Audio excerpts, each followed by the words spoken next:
Okay, म coffee prefer गर्छु। म चियाभन्दा पनि बढी कफी खान्छु। तर धेरै खानु चाहिँ सक्दिनँ। दिनमा एक कप नभए 2 कप चाहिँ खानैपर्छ मलाई।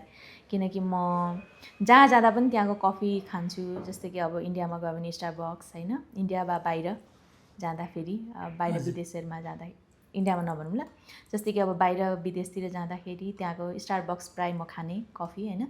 र यहाँ खाने चाहिँ मैले हिमालयन जावा हो। तर उहाँहरूको प्रमोसन मजाले गर्ने। कुन मिठो लाग्छ तपाईँलाई? जस्ट कफी मनपर्छ भनौँ न, उहाँहरूको प्रमोसन भन्दा पनि जस्ट कफी चाहिँ अलिक खान्छु म। दिनमा जसरी पनि 1 कप कफी चाहिँ खानैपर्छ टाइपको छु म होइन। सो अन्दाजा गलत पनि हुनसक्छ किनकि यहाँ डिफ्रेन्ट देख्दैछु म।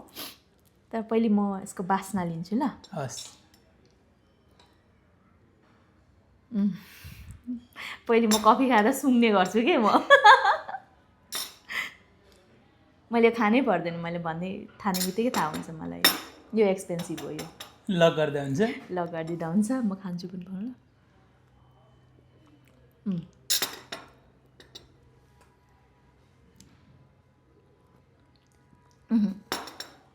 यो एक्सपेन्सिभ। यही हो फाइनल एन्सर? Final answer.